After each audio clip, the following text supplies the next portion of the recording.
just introduce and then maybe pick someone to introduce, that'd be great. My name is Sophia Mantheakis, and I am the program assistant for the Conflict and Dispute Resolution Program. Kata, if you want to go next. Hi, everyone. I'm Kata Bahnsen-Reinhardt. I'm the program manager for the CREST program. My pronouns are she, her, hers. And I will go to Professor Temlam. I am Edgar. I am in the CREST program, and I'm very happy to be here. Let's see.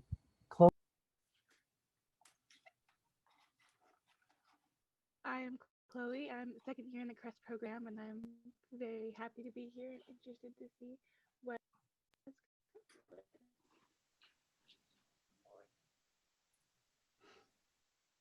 How about we go to Galen Martin next? Hi, I'm Galen Martin. I'm from Global Studies, and I had the pleasure of working with Ian. He was my GE for my International Conflict and Cooperation class.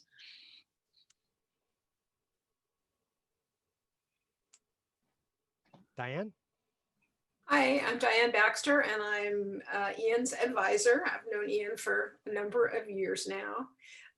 He's been a student of mine. He's been a mentor in the Israeli-Palestinian class, and I'll say more about him in a few minutes. Sunan? Hello, everyone. I'm an external committee member on Ian's thesis defense today, and I'm a professor in the School of Journalism and Communication. Ian took my class, I think last year, right? When I taught digital media class. So good to see you all. Thanks. Nyla? Hi, I'm a first year CREST student, and I am really excited to be watching my first thesis defense. Sugam?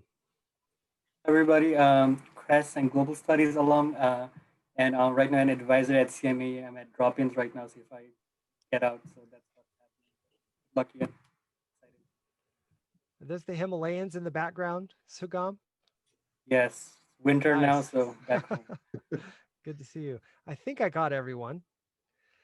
Okay, without further ado, I'll turn the time over to Professor Baxter. Okay, thank you. So just a few words about Ian. One of the first, I thought about this recently, actually, and I haven't even mentioned this to Ian, but one of the first conversations he and I had, he described to me that he thought what he would like to do for his master's thesis is something that had to do with Palestinian male psychology. Do you remember that? Masculinity, yeah. Yeah, masculinity. Mm-hmm. And I was suggesting that might be a difficult thing to do. And then Ian's path kind of diverged and went a variety of different ways. But in fact, this is in part about Palestinian masculinity. And I hadn't really thought about that until just a couple of days ago. So it's interesting that you didn't, in fact, veer that far from your original interest. Now, I know there's plenty of other things in your thesis and I know that. And the issue of digital media and a lot of great theoretical information, but there is a thread in there of what you had begun with. So I will actually be sorry. I mean, in some way, sorry to see you graduate. I mean, I'm really happy you're going to be done, but, and I know you are too, but also I will miss you. And it's been really good getting to know you. And one of the things about Ian is he is a really kind person, a good-hearted person. And that is not always the case, right? For people that would be a characteristic, I would say, is one of his greatest characteristics, his good heart. And so, Ian, I'm going to turn it over to you, but I now want to just wish you luck in your future in whatever direction that takes you. Okay, you're on. Thank you so much. Let me move to share mode.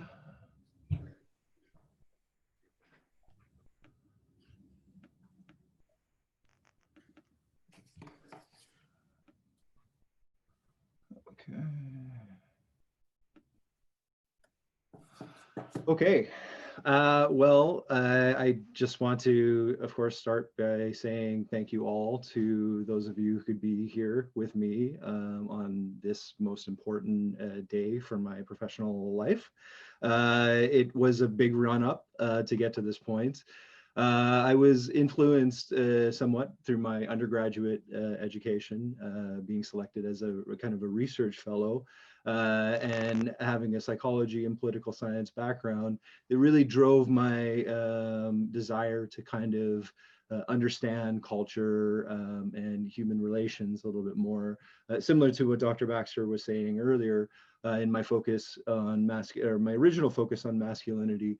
And also, I would just add that I had started with the perspective of potentially investigating honor-based violence in addition, which are very important subjects, but as Dr. Baxter mentioned, perhaps a little bit beyond my abilities, especially as it related to working and interviewing in the Middle East.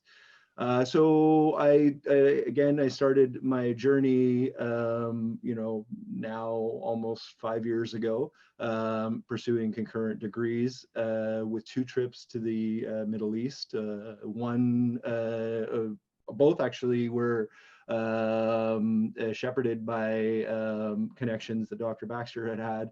But the first experience that I had in 2016 was so pivotal over the 2 months working in East Jerusalem that I had to go back after doing a year of CRES and I spent a little bit more than 14 months in the field, experiencing some ups and downs. I've documented a lot of this on my University of Oregon blog, and it was met by a number of challenges, so much so to the fact that I dedicated this work to part of the challenges, because it was through those hurdles that I was able to kind of work through exactly what I wanted to focus on. And that's where I'm bringing in these individual elements that I'll talk about moving forward.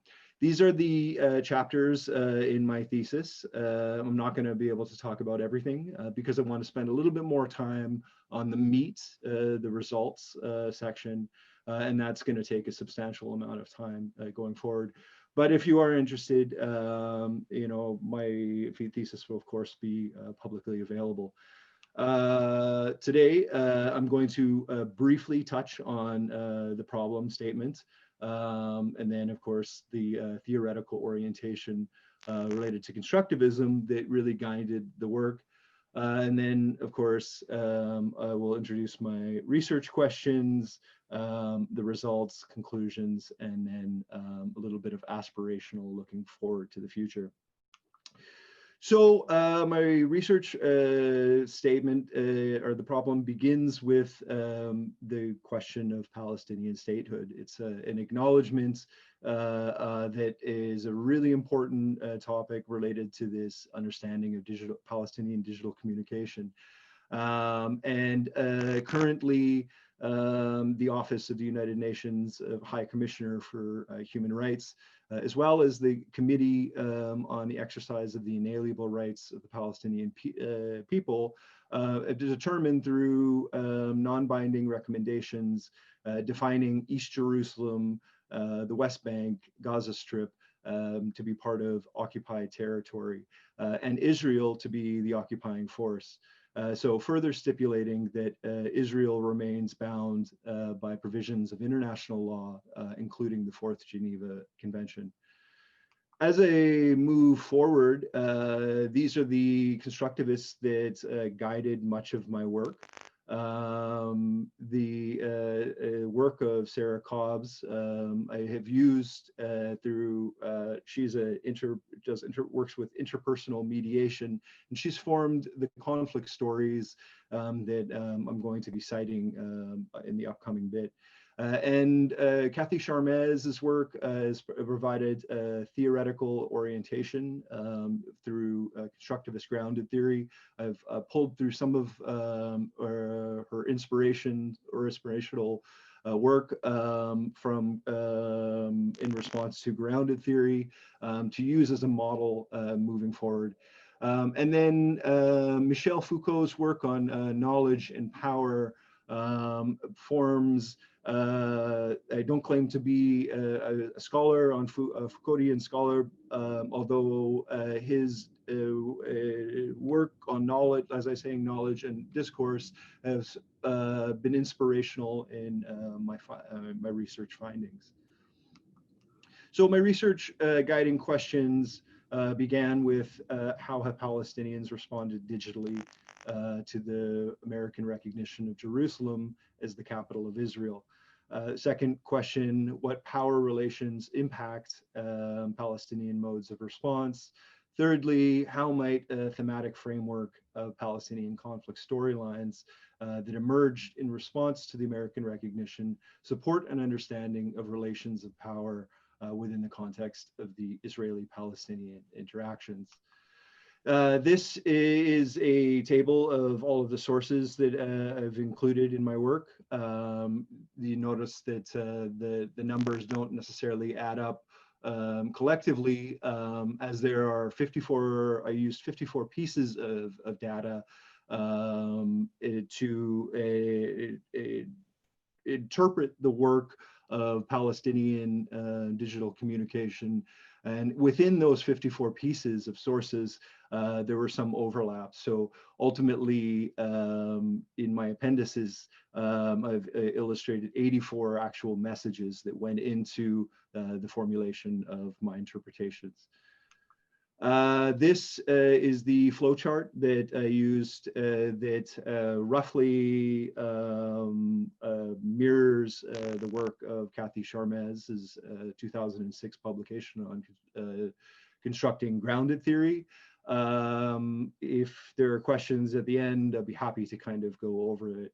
But this is the basic model, starting with a big circle on the left, moving through what's called an abductive data collection process, which refers to simultaneous collection and analysis. And so, like I said, I'll move into that a little bit later on. This word cloud will form the topics or the themes for my research. And it was generated using in vivo software based on word frequencies. So obviously the larger words are the words that are more prominent within this, this framework that I've used to illustrate topics in communication that I will match on to organizing concepts, which will provide the lens for which I'll build the messages and ultimately the conflict storylines to discuss the research.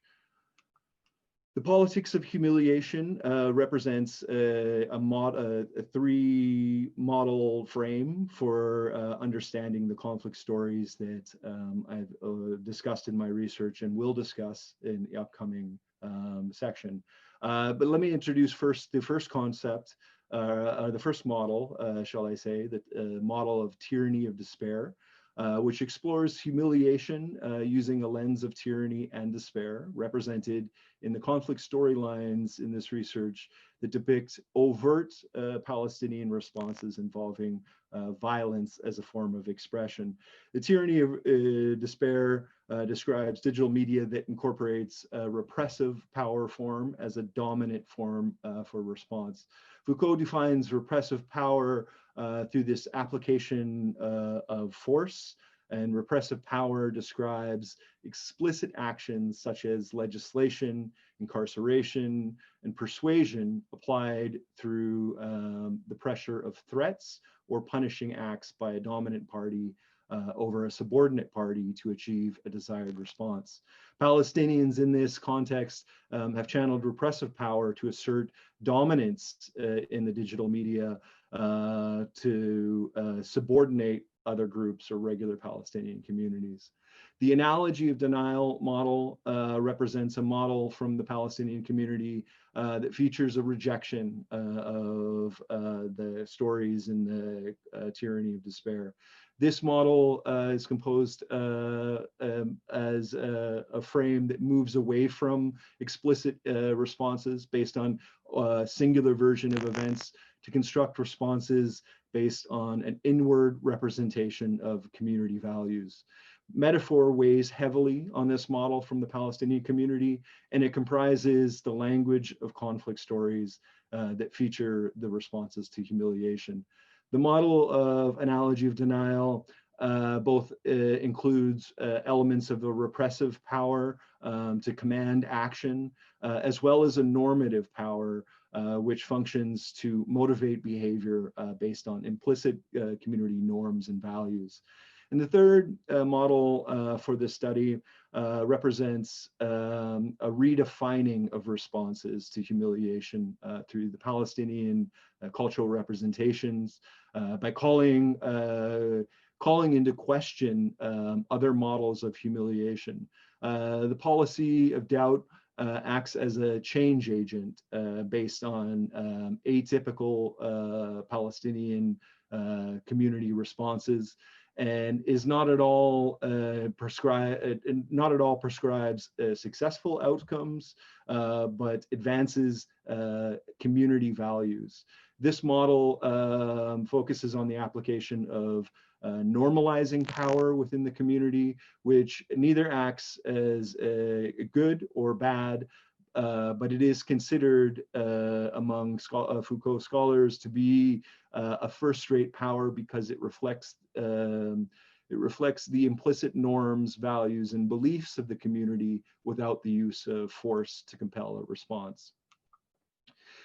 In this first model of Tyranny of Despair, the model is composed of 5 conflict storylines, as are the others.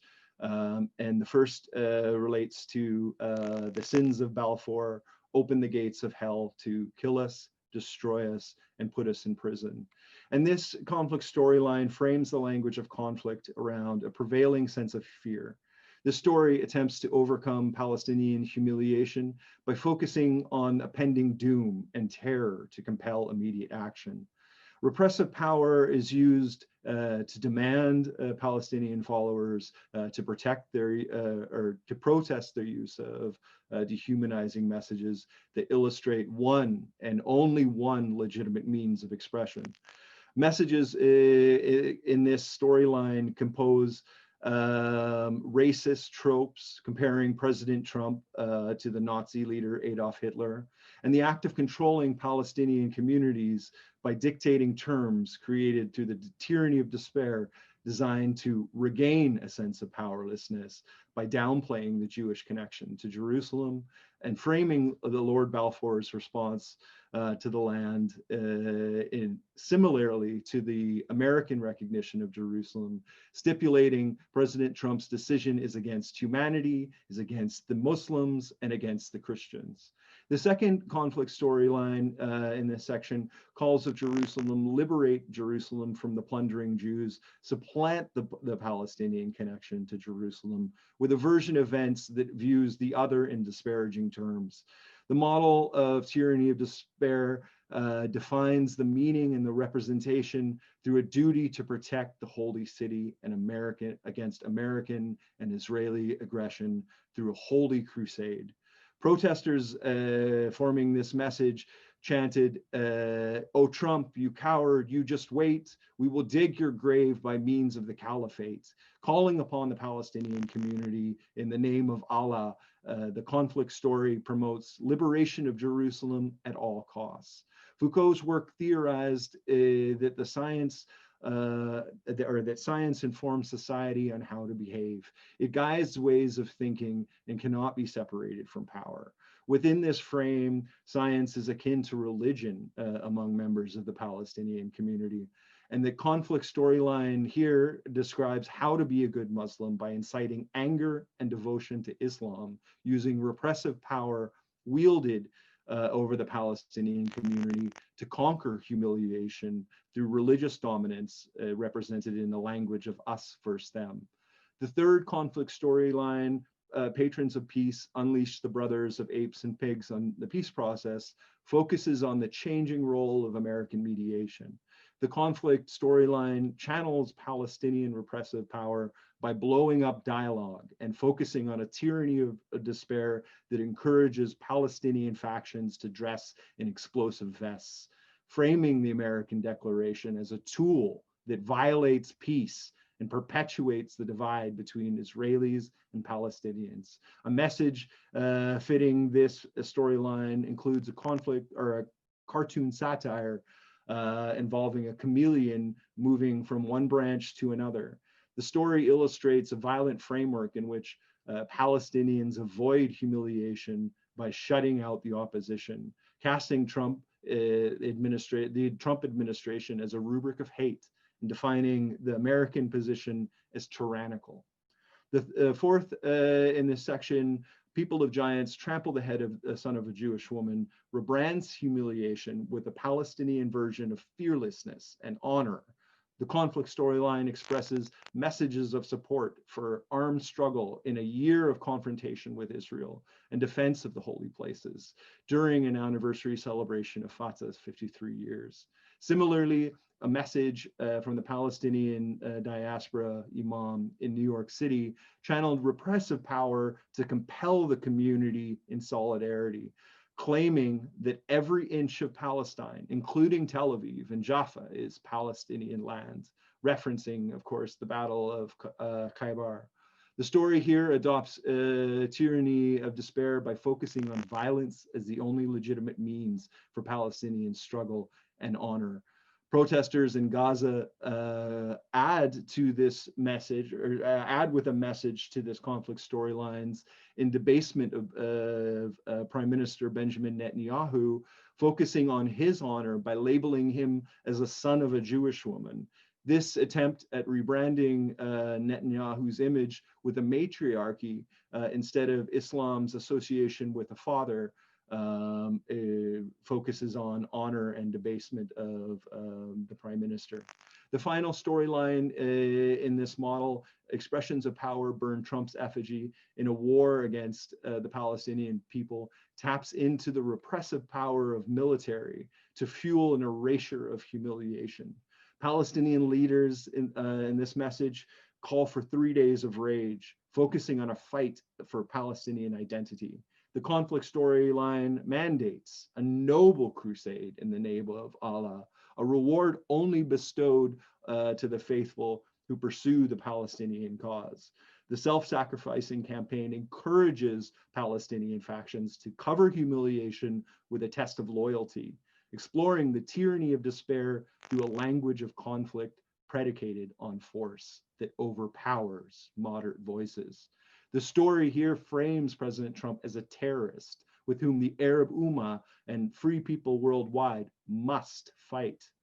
Supporters are encouraged to attack any place in historic Palestine where the American enemy is present. We will advance towards Jerusalem with millions of martyrs, claims one message.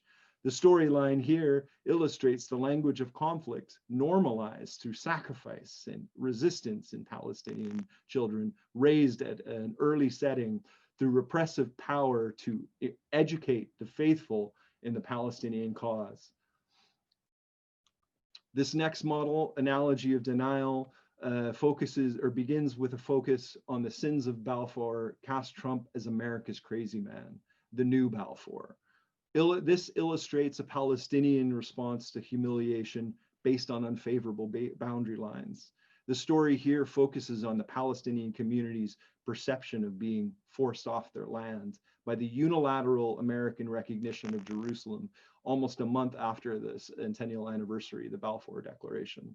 The story here employs both repressive power to denigrate the American president and bases the normalizing power associated with intelligence and competency. The dismissal of the crazy man's decision by members of the Palestinian community act as an analogy of denial, equating a tit-for-tat style response to humiliation felt by members of the Palestinian community who felt snubbed in favor of the Jewish inhabitants. The second storyline in this section, calls of Jerusalem defend Jerusalem from the rape of Israeli occupation, functions within a frame that conjures a vivid association. This conflict storyline links the humiliating acts of sexual assault, an insertion of repressive power, with a normalizing power frame predicated on fighting back against an attacker. This story supports the model of analogy, the analogy of denial by labeling the American Declaration on Jerusalem as a violation of fairness. The frame draws on emotions akin to relations of power perpetrated by a rapist who seeks repressive control over a victim's body. Palestinian women and prevention advocates of sexual assault remain provoked by defense against humiliation of Jerusalem's rape, symbolized in the American Declaration. The next story, Patrons of Peace Shoo Away the Issue of Jerusalem, reflects the illustration of a wrong committed against the Palestinian community. The conflict storyline here reflects analogy of denial in an honor-based humiliation framework that adopts a form of rejection and punishment as a metaphorical response. Cartoon satire here is used as a message, with a Palestinian woman spanking President Trump with a shoe, stating, "Jerusalem is the capital of Palestine." The second image fitting this story draws in a protester holding a shoe over the American president's caricature to redirect humiliation back onto the president, the American president. Palestinians responded to the American president with repressive power to assert this dominance, using a similar punishment applied to Palestinians' children who misbehave. The Palestinian normalizing power is demonstrated through a disrespect and a loss of honor and redress of humiliating wrong by the American recognition of Jerusalem, as shoes are considered to be dirty and filthy to the Islam culture. People of Giants defeats a modern-day Hugla Khan features a conflict story of Palestinian ancestral struggle. This messages composing this storyline reflect subverting defeat by decrying, "We are the descendants of Saladin, the invisible generation," a message that bridges both the Battle of Ain Julat, where Hugla Khan, grandson of Genghis Khan, is overcome with repressive power that remains framed in a conquest. So too with Trump, the modern day Hugla Khan, in an attempt to overwrite this humiliation. The model of analogy of denial focuses on the Palestinian normative power constructed through this patriarchal deference to notable figures such as Yasser Arafat and Ahmed Yassin, who embodied the strength, the courage, and the struggle of the Palestinian community. The story here adopts this view of Palestinian leadership conquering power as a repressive power cudgel to break apart feelings of humiliation and a prevailing sense of hopelessness over stalled negotiations, lack of self-determination, and perceptions of American betrayal. The next storyline, expressions of power, the last in the section, sanctioned products of illegal occupiers, demonstrates an innovative method for responding to humiliation by incorporating new policies with customary practices. The conflict storyline here channels the repressive power to enforce diplomatic protocols and economic sanctions to build a healthy and vibrant Palestinian community through normative power practices that feature an international community. The following message suggests, let's require an American who wants to come to Palestine, even Kushner, to obtain a visa, for ambassadors to be recalled from Washington, and for Arab states to stop exporting oil to the US and withdraw investments from the American banks. These messages illustrate the model of analogy of denial with a storied version of humiliation that imagines a Palestinian future built around coalitions and shared visions of remedies in international law. The last model, representing the politics of humiliation, focuses on the policy of doubt. And it begins with sins of Balfour give away the keys to Jerusalem and declare war on dialogue and negotiations. This rejects American overreach in an international forum. The conflict storyline here illustrates the language of conflict represented among moderate views of Palestinians who seek to employ a normative power response that focuses on a refusal of normalization efforts with Israel until the occupation ends. The message here claims Israeli partnerships only lead to furthering the occupation, suggesting the US and its pawn, the occupation state Israel, they are declaring war on dialogue and negotiations as a means to resolve a dispute and establish peace between warring states.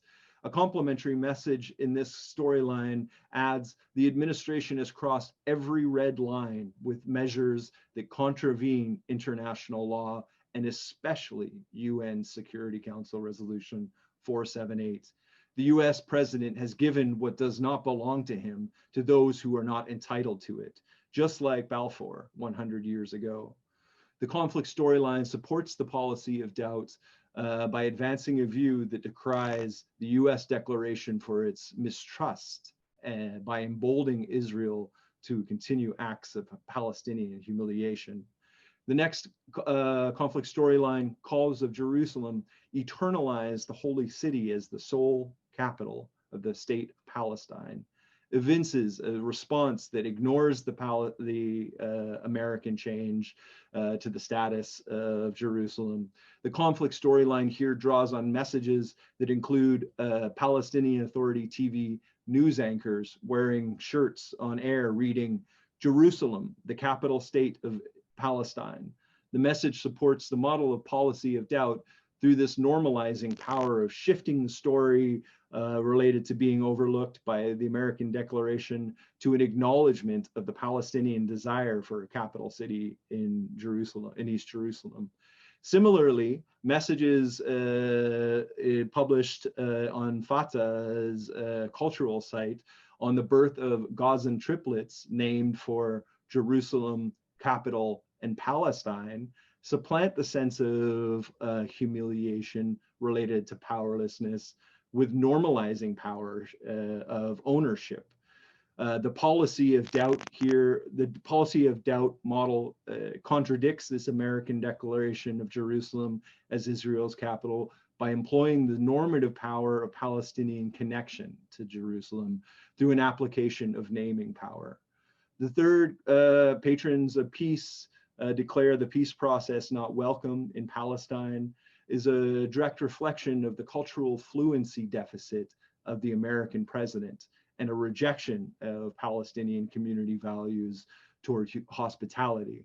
President Trump warned of the consequences of canceling meetings with the American vice president in response to Abbas's refusal to meet Vice President Pence during a planned trip to the region.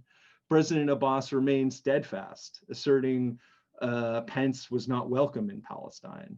This conflict storyline features an American president's attempt to control the narrative through the application of repressive power.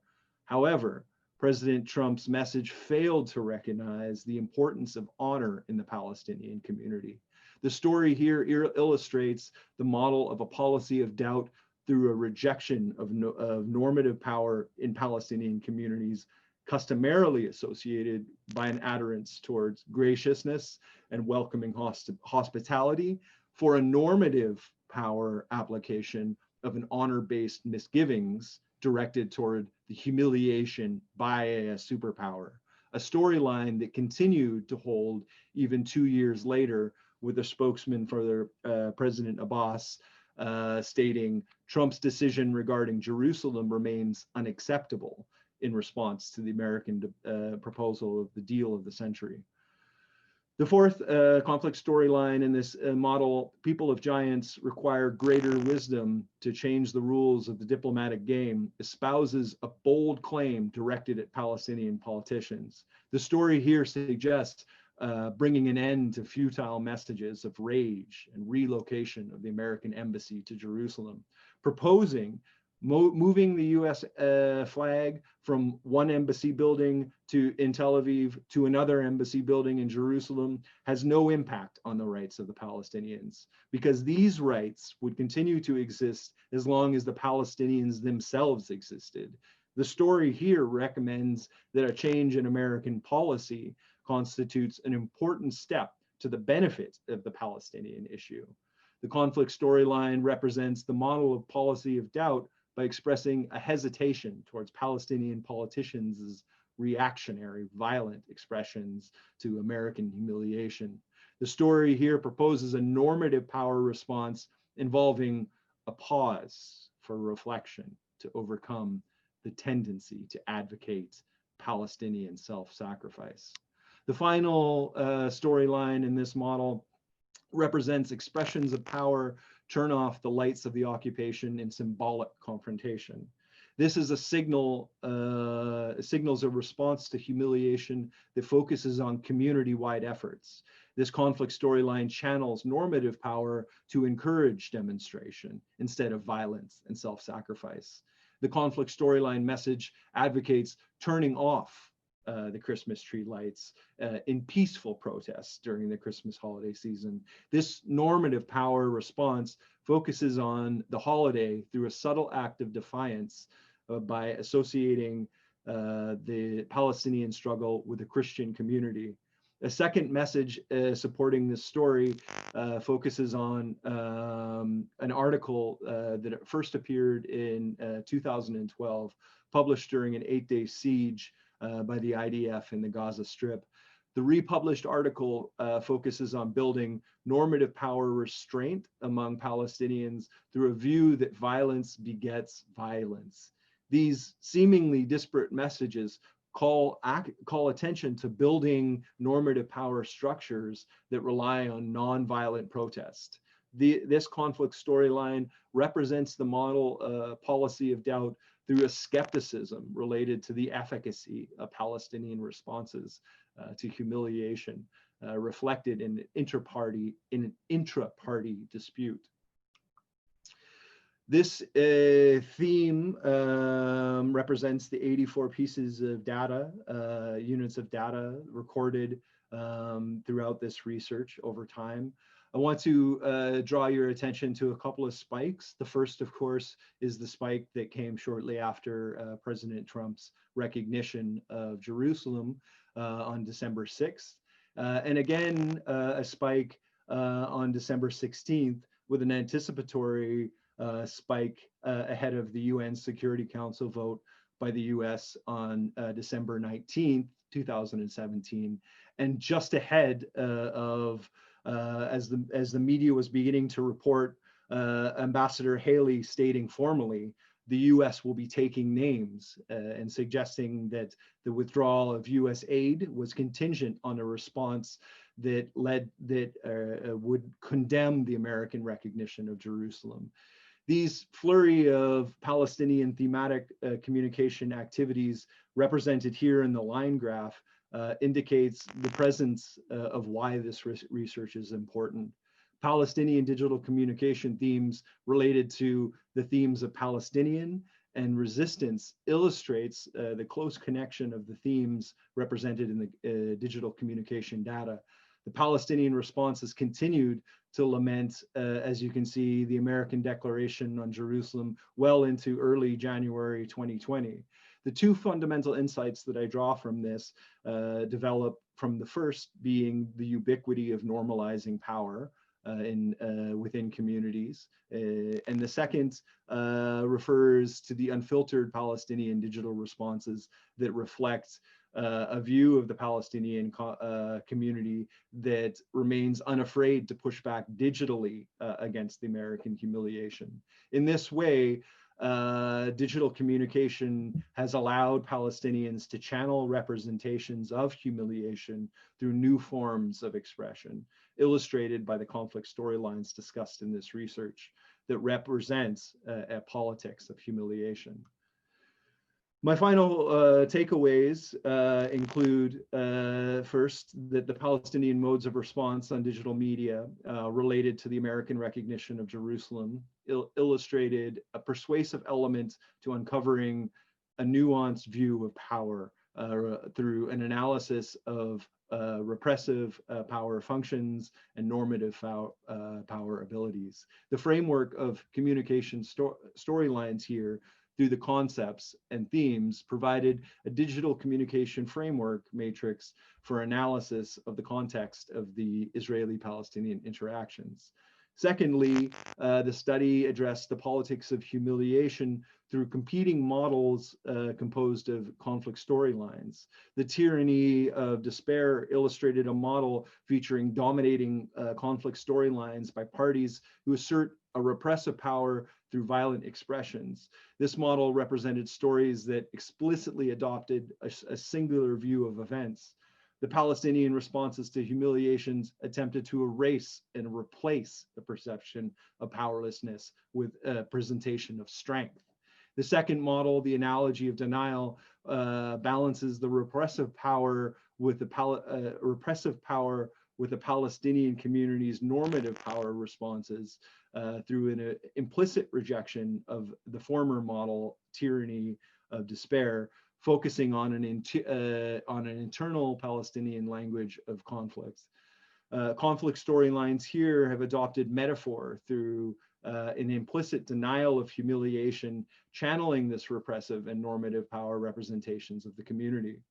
The final model, the policy of doubt, illustrates a model that calls into question responses addressed in the previous model. These conflict storylines draw on the normative power functions to reframe the misgivings of the American and Israeli humiliation in terms of a conflict language representative of the Palestinian community with the goal of enacting a change.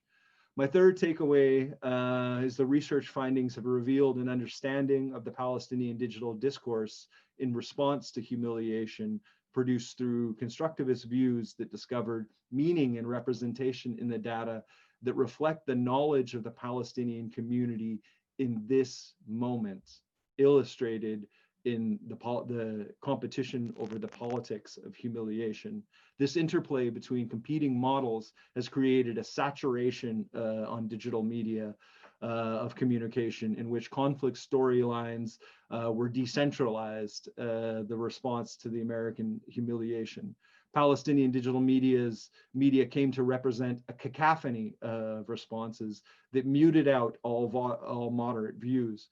Palestinians on digital media defaulted to the status quo sense of hopelessness, believing Americans revealed their true colors, as Israelis continued with land thefts and Palestinian stories on digital media reflected only traces of the normative power.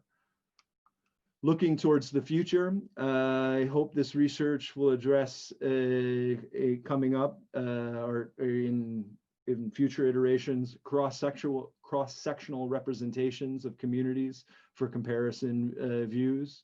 Secondly, I hope that one way of accomplishing this might be research focused on transmediality of storytelling across different digital mediums to uncover not only the interactions of conflict, but also the focus around shared interests as Arab Palestinians and Israeli Jews share close genetic markers.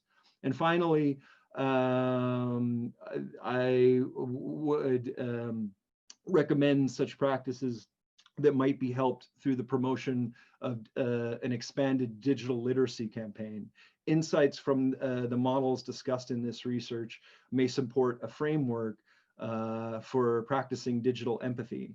The model of tyranny of despair, for example, might suggest digital empathy may be supported through an acceptance.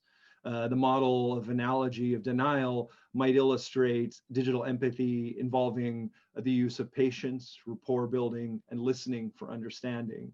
And finally, the model of policy of doubt may recommend digital empathy practices that are best avoided by digital empathy that is best practiced by avoiding judgments.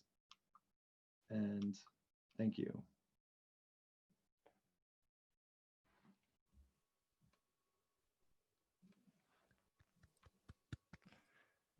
Fantastic. Thank you, Ian. I will turn the time over to Professor Baxter.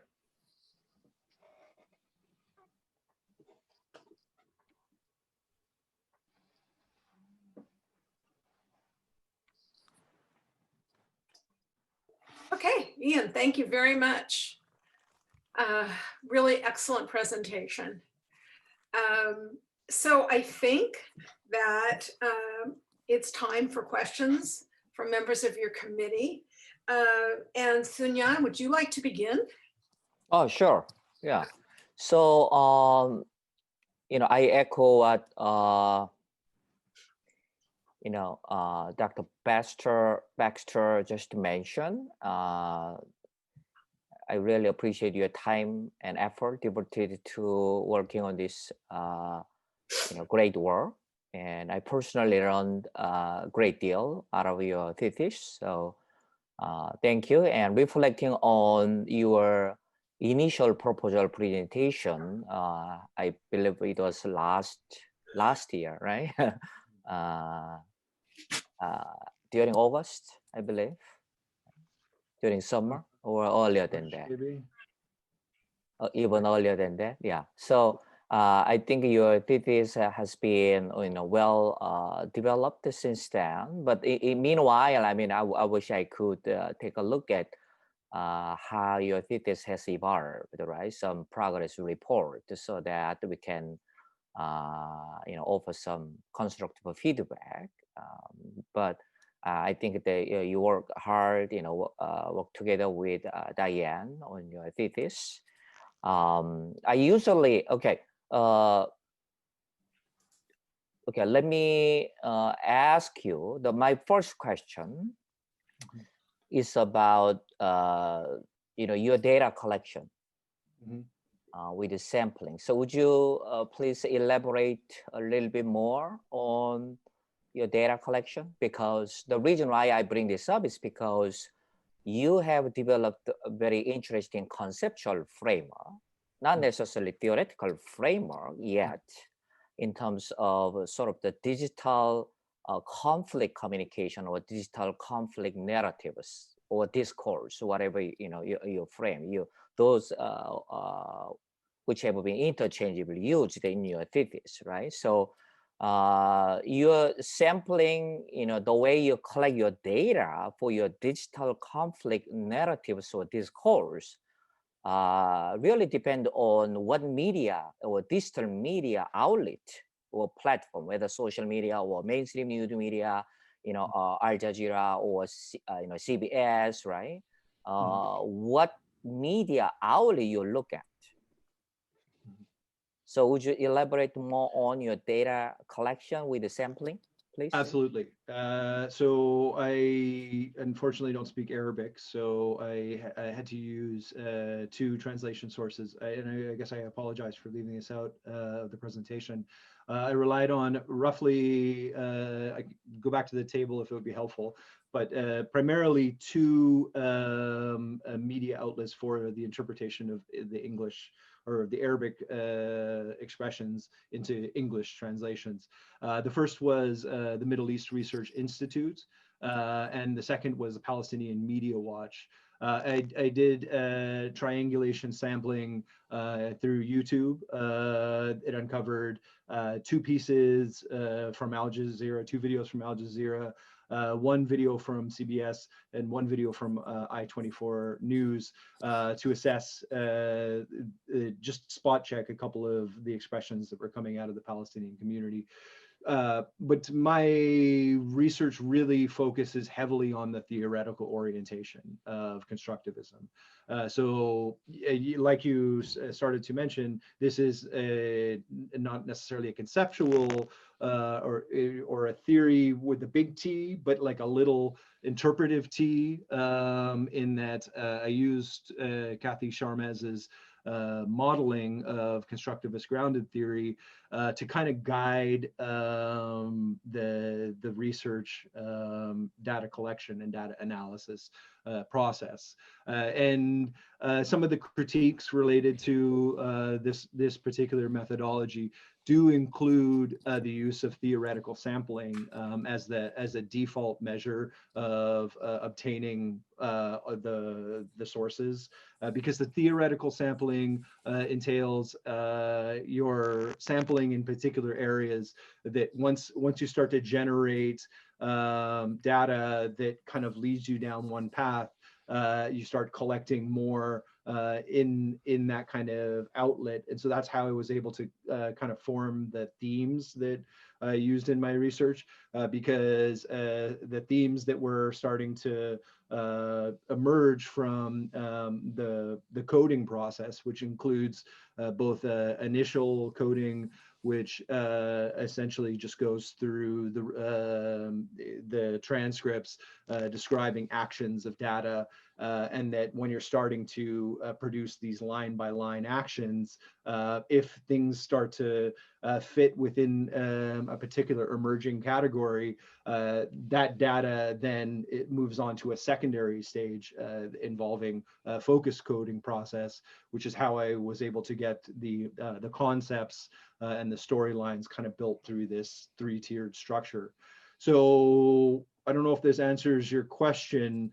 No, yeah, very interpretive. My that is related to my second question, so I will ask you about second question, but you have gone too far. Yeah. So I will no. So theory drives your research question, and based upon your research question and theoretical framework that you collected your data, which makes sense, okay? But let me ask you about your theoretical kind of a linkage leading to your research question later on after this. So from my understanding, you analyze the media, digital media outlets, not only from the Palestinian community, but also from American community here, CBS, for example, right? Is that right understanding? Yeah, because I was looking at Palestinian responses. So I was spot checking, and also Qatar, because Al Jazeera is a Qatar-owned company. But yeah, CBS was one source that I used, but primarily I focused on the Middle East Research Institute, which it escapes me right now. I think their headquarters is in the UK, but don't quote me on that. Okay, so please correct me if I don't understand. Why only one from CBS, only one American news media, although we have way more than that, right? I mean, not only CBS, but also other mainstream news media outlet, and as well as other digitally only online, news media outlet, whether conservative or liberal or progressive in terms of the ideological spectrum. So why only one from CBS in America? Because it started out as a comparison between the Middle East Research Institute and the Palestinian Media Watch, the former being a nonprofit entity, and the latter having alleged, there's some writing that that the Palestinian Media Watch is very pro-Israel, and so I started out with the perspective of wanting to analyze the digital media without understanding Arabic, and so I needed a translation source. So I was comparing those two, and then I spot checked the messages that were coming from. I would have to check my files to say which particular CBS stories I was checking, and the Al Jazeera stories, but those were just as like triangulation methods to just ensure that what was coming out of Palestinian Media Watch might be representative of the messages that I was building into these storylines. I guess what I'm asking is not just the number of American news media outlets, because your analysis is qualitatively oriented or discourse or narrative analysis. So number does not necessarily, cannot be meaningful. But I was just wondering, because there is only one source, right? CBS. So Right. I was trying to figure out where that kind of, the kind of sampling stems from. Okay, so as long as you clarify, I think that should be fine. So if I may, as I said, I also would like to ask you about your theoretical framework. Okay. Okay. As I said, your conceptual framework, which I really appreciate, kind of a digitally constructed conflict discourse, or digitally mediated conflict discourse or communication, right? Which is kind of, I think, an important contribution in your thesis. That's what I understand. But in terms of theoretical framework, I'm not talking about only your presentation today, but also I'm talking about your thesis as well. And I was wondering how your kind of a theoretical perspective, you mentioned conflict stories, constructivism, and kind of a discourse or slash knowledge and power by Foucault. So I think you also put an emphasis on the Foucaultian approach, how that help you frame or propose your research questions, then how your thematic kind of framework from your analysis. You propose nicely the 5 thematic frameworks. What's the linkage between Foucaultian, discourse approach at the kind of a micro level power, and how does that translate into your kind of findings and vice versa? Okay. So I'm understanding you're talking about the elements that I pulled from Foucault and also from Sarah Cobb. The main linkage that I see is the constructivist link, the fact that meaning and representation is a relativist concept in which built from the community itself. And so the focus is primarily on this constructivist lens, using these other scholars as support, I guess, if you will, for an exploration of how meaning is presented through digital media sources by the Palestinian community to represent aspects of their humiliation to the American Declaration. Thank you, Ian. Okay, I mean, this is not my critique, and this my questions that I hope you to clarify. And last but not least, I think we have other committee member, who may ask questions. So last but not least, usually I ask this question at the end of the thesis defense, but I'm the first one. So if I may, I want to ask you so what question. Okay, we can frame so what question in a number of ways, in a different ways. So for example, what makes your thesis study unique compared to the previous studies? Okay, so, or in other words, what are the unique implications that you can bring to the existing body of knowledge, right, in your field? What would you say? So I tried to touch on this a little bit at the end through an advancement of digital literacy campaigns. I wasn't able to find anything related to this line of work that I started to uncover through literature reviews. So I wasn't able to find any. I mean, perhaps I just was looking in the wrong areas. but related specifically to addressing conflict, and for a lack of a better term, not the Michel Foucault's discourse, but the linguist's version of language, that version of discourse. I wasn't able to find research that addressed communities representing attack threats on their identity as the recognition of Jerusalem by President Trump through my interpretation. So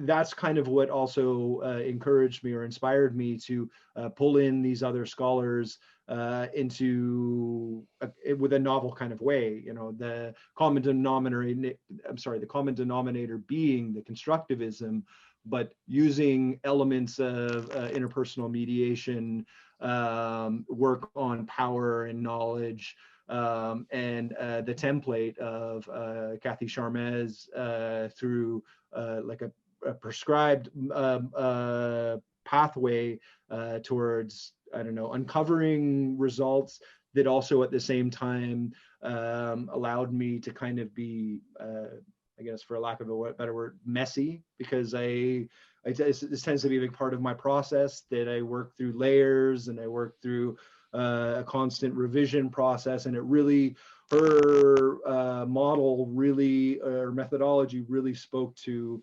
allowing me to kind of pull elements out through an interpretive way and kind of just get into the research. So from the policy standpoint of view, what are the roles that digital media leaders can play? What needs to be done with that, your recommendation then?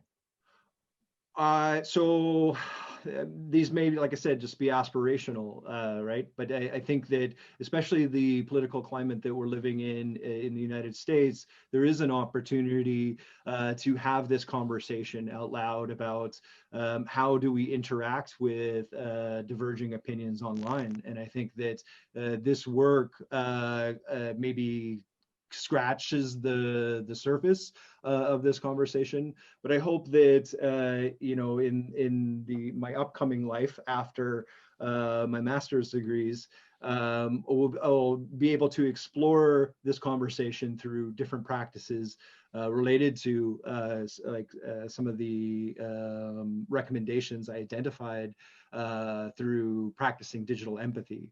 Of course, like I said, it's aspirational, and that doesn't mean that we need to stop having these conversations moving forward. All right. Yeah. Thanks, Ian. Thank you, sir. Hey, Galen. Questions, comments? Yeah, certainly. Thank you. First, Ian, thank you. This represents a tremendous amount of work and thought and originality. It was very intriguing to read it, even if I must say I did get lost a few times along the way. But part of that is what you talked about, the cacophony here. And on the one hand, I'm glad that you didn't force those narratives into some narrow conceptualization that didn't exist. Mm-hmm. You let it be organic, but it also made it at times raise some questions for me. First of all, thanks for some the thick context you provided, and also because that helped ground what you were doing in the history. A couple of concepts I found really helpful and intriguing: the politics of humility, humiliation, and digital empathy. I'd like to have known a little bit more about the latter as we move forward. But going back to this cacophony, I think it really is that. So a couple things get lost, and maybe you can help clarify that. It's both a strength and a weakness, right? It's the strength because it represents what's actually going on the ground at a particular moment. But narrative also implies that this is longitudinal. Mm-hmm. So we kind of feel that conflict sometimes in how that's expressed. So there's a very basic element of communication that sometimes I lost the thought of, and that is in these different narratives, it wasn't always clear to me who is the intended audience of this communication. And related to that is in your theoretical framework, I've sometimes found myself toggling between, are we talking about the perspective of victims or perpetrators? As the subject or the object became unclear to me at times. And again, that's a reflection of both the strength of your work, which I think is very honest and well grounded in reality, because you're saying this is what people are saying, and then you're trying to make some sense out of it. So along with that, in this cacophony of these competing, sometimes competing narratives, sometimes reinforcing narratives, I'm just curious if you could do more work, or in your own impression, you kind of treat them as equal samples.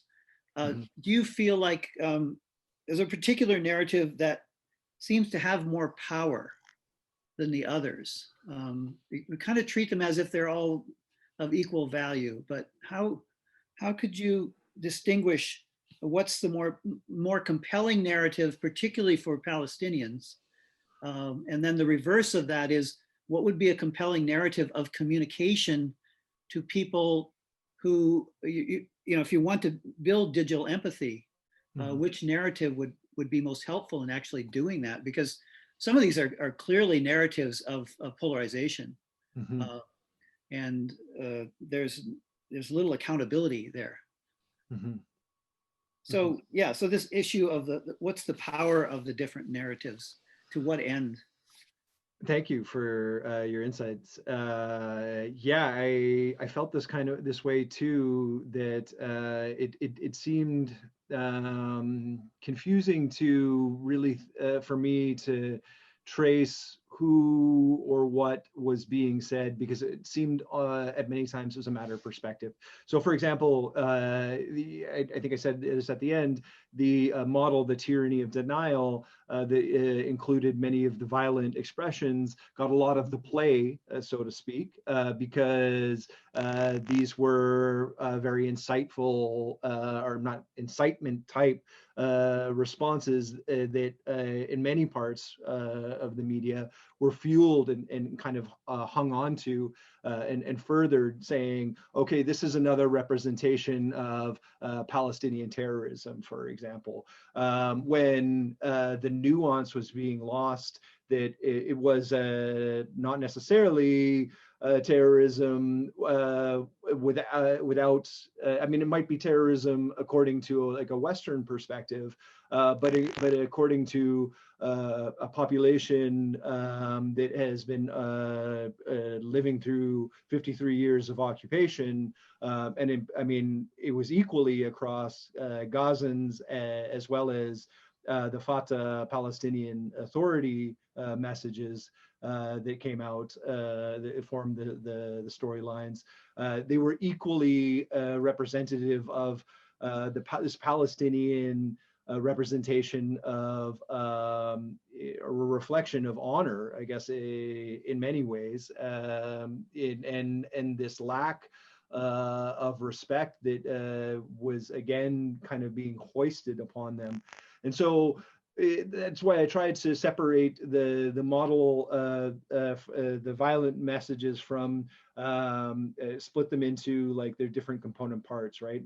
I also use the analogy of denial as another model that kind of spoke to still this act of using repressive forms of power that had been modeled by the Israeli occupation, as well as the American insertion of its role, or its changing role from mediator to the peace process to arbiter of final status issues. So each of the models that kind of emerged from, comparing the different messages and storylines to one another represent the politics of humiliation through a contrast, through a way of kind of like how we might think about politics in everyday society, in which there are these competing stories that are coming from these different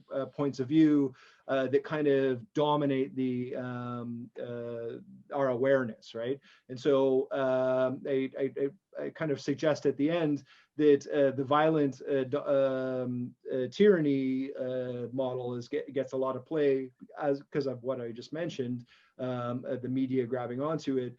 These other two, the reflections of the community language, is much more difficult to kind of interpret. And then the third, the policy, the policy of doubt is very much more community-centric, a community-centric approach to kind of stepping away from what would be considered to be a typical Palestinian response to humiliation, through maybe a representation that in Western communities might be common, right? So, for example, some of the stories in that section, discuss non-violent forms of protest.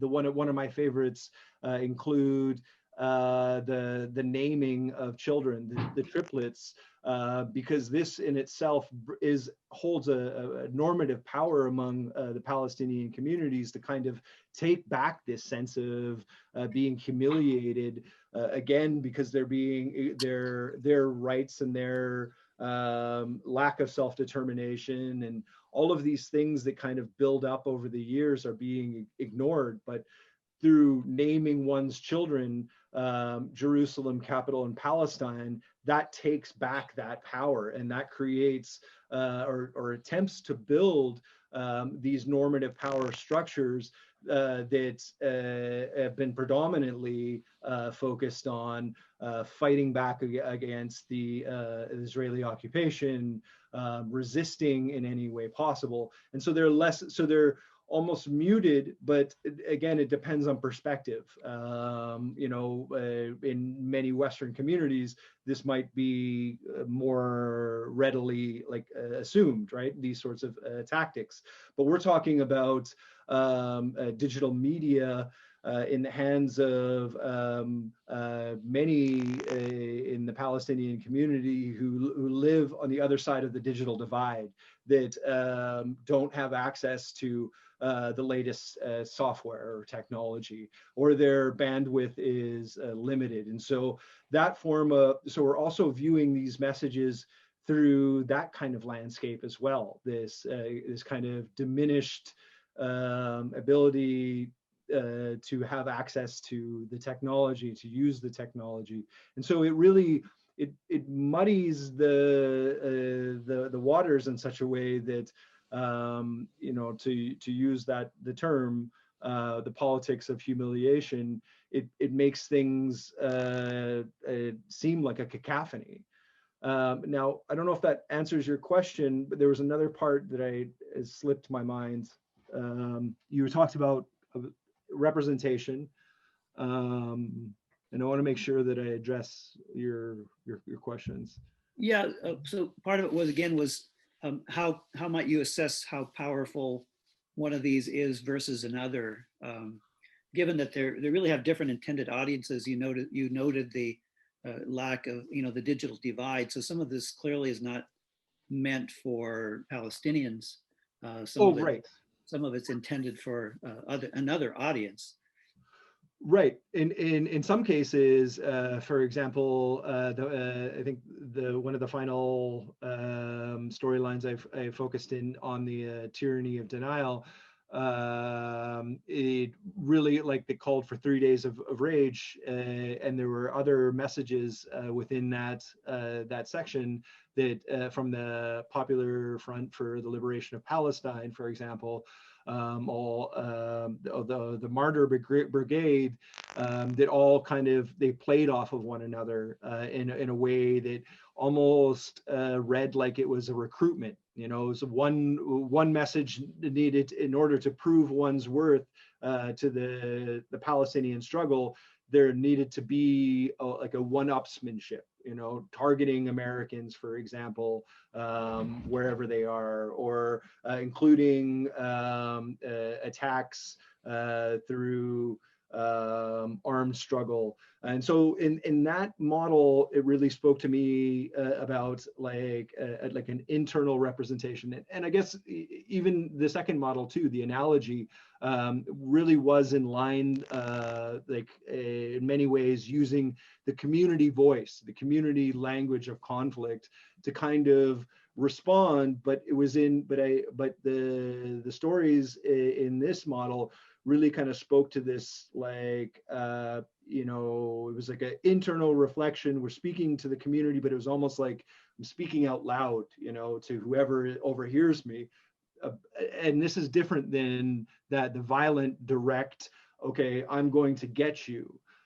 Whereas that third model, the policy of doubt, really focused more on what many in Western communities, international partnerships really spoke or really understood about, like, you know, we're going to send back our diplomats, or we're going to stop we're really advocating, you know, not doing business with American companies. And so this sort of language was much different and much more geared towards particular audiences. So I think it was interesting that you were able to kind of pick that up within the different stories that I illustrated in this research. Yeah. Just a minor question, excuse my ignorance, but what's the origin of this notion of people of giants? This came from the research as Constructivists. I am a co-creator in the work, and so the people of giants, I think a lot of these storylines I used in vivo coding, so it came specifically from transcripts with some license on my part, and I think that people of giants appeared in one of the messages that I reviewed, and I kind of it kind of just spoke to me because there were these talks, there are a lot of references to notable figures like Yasser Arafat, the Hamas leader that's escaping my name at the moment. But there were many like different like representations of this patriarchal structure within the Palestinian community, that it made sense to use this as like a conceptual lens that I would view my stories through, that of course came to also be organized by the theme of honor as well. So that the giants are the historical leaders of the Palestinians? Right. Okay. Right, that they are in themselves people of giants, and that they're the concept is the way that they're viewed. The concept was supposed to be the lens in which you view the storylines, right? So the sins of Balfour, you know, relate to Lord Balfour's declaration, right? Expressions of power are representative of these different styles or aspects of used within the digital media language to overcome patrons of peace, related of course to the American withdrawal from their role as peace ambassadors, and calls of Jerusalem really just kind of focus more on how the different connections to Jerusalem are represented. Okay. I have lots of questions, but I want to give some time to Diane. So thank you, Gayla, and thank you, Sinan. I knew that the three of us were going to all focus on different aspects of the thesis, and I was right. So I was really glad to have your questions. So a couple of comments actually about your questions. One is, Sinan, one of the reasons why, and I can't tell you the specifics of this, but one of the reasons why Ian limited his sources was at your suggestion. at one point his was going to be impossible to do because it was going to look at a whole variety of sources. And I recall in his proposal defense, you said, you can't do that. You know, you have to limit it. And you were absolutely right. Your question about the way it got limited, I think is really, really important. But I also just wanted to mention that piece of it. And one of the things I think, Ian, I don't recall if you did this, but if you didn't, I think it's going to really be important for you to put a few sentences about what the limitations of your study, what are the limitations of your study? I mean, one, that it wasn't Arabic language, that it needed to be translated, and two, that the sources were limited and this is where they came from. And it's conceivable you would have gotten different answers if you had looked at different sources. So, which doesn't make your thesis irrelevant, but it is just an understanding and an acknowledgement that it could look different if you use different sources or more of them. So I think that's important to put in there. And maybe you already have, I don't know. The other thing I wanted to mention before I ask, and I'll just ask probably one question, given the time, it's 2:20 and we've got a ways to go on this. So, but one of the things I also wanted to say is that this notion of a cacophony of voices, the notion that that you found multiple perspectives, multiple ways of relating to this recognition of Jerusalem, I think is really important. If you know if you know writings about Palestinians, either by them or by others, you know that, I mean, because of their political situation, their historical situation, there's often a point of view that ignores diversity, that ignores variation.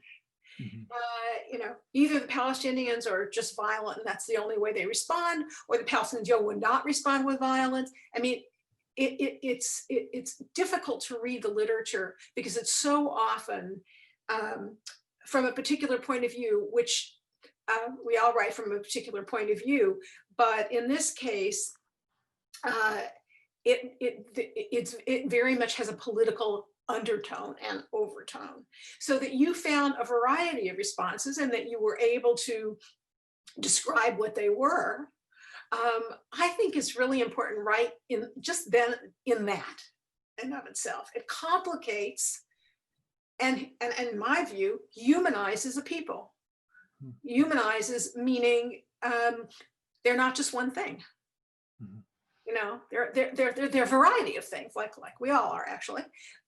So I thought that was so in terms of that multiplicity of responses and the cacophony of voices, I thought that was it's really an important thing. And I know you got it from the work. You didn't come up with it first, right? You took it from the data that you collected. So the one question I'm going to ask you sort of mull over a little bit is the relationship among honor in Palestinian society, humiliation, and the various responses. You know, one of the things you don't do in this thesis, and I'm not going to ask you to do it, but one of the things you don't do is you don't describe what honor means in Palestinian society. What does honor mean to Palestinian men? And the ways in which it's been violated by their political history and the contemporary moment. And so without that piece, I mean, that piece would have enriched this, right? Because then you would have seen that relationship with more. Why the politics of humiliation? What does it have to do with honor? So you and I have talked about that a little bit in the last couple of days, and I actually asked you to kind of think about that a little bit. So I don't expect a lecture on honor in Palestinian society, right? First of all, it changes. It's not static. It changes as societies and cultures change and political realities. But can you describe just a little bit about what you mean by that and how it would relate to the feeling of humiliation. Mm-hmm. So after that conversation, I thought back to some of the storylines, and the one that really struck me was in the honor theme that related to President Abbas kind of changing his normative, I think it was in the honor theme, changing his normative power of graciousness and hospitality, welcoming nature for an honor-based rejection of President Trump, suggesting that the vice president was not welcome because there was this fluency deficit, cultural fluency deficit. In other words, that I very much read it as President Trump was not seeing Palestinians for the values and the beliefs inherent within the society, and honor being one of them. I think that we, through some of my interactions with Muslims in the Middle East, even here or more so in Eugene, they're very noble, clean, guided by principle. And I know I'm generalizing, right? That's the ideal. It may not be the real, but it's the ideal. Right. It is. Yes, exactly. And sometimes it is covered up in other ways or ignored in such ways. But this is still the ideal is built into who they are, and following the Quran and being a respectful Muslim is really part of that blueprint of like how to live a good life. And so I see this honor and this patriarchy very much kind of tied together through both this religious connection and as it kind of plays out through the sense of being held up at Kalindia checkpoints going north to Ramallah, right? For example, leaving Jerusalem, or like in my own experience, seeing Israeli soldiers. This was a few years ago, but patting down women in abayas, for example. And that may not happen as frequently, but there is still like this shame and this humiliation of like, having to ask for permission for a permit to leave the Gaza Strip or to leave the West Bank, to cross into other territories, to being told, I think you made the point when we spoke before about, picking up garbage, by soldiers kind of, commanding that that Palestinians need to act in such a way for fun, sometimes, right? And so there is like this ongoing humiliation that seems to pervade and attack in some respects aspects of honor and who many of these Palestinian men believe to be represented through their religious devotion in part. So yeah, I don't know if I'm necessarily answering your question, but I do see a connection though between this idealized self of honor and who one thinks they are, and the humiliation that many Palestinians suffer at the hands of, being told what to do by Israeli soldiers who are younger than them, and them not having, Israelis using the argument that Palestine is not a state to continue with settlement construction, for example, which is a big piece of a different argument, but nonetheless, it is kind of a struggle, a push and pull, a tug of war, if you will.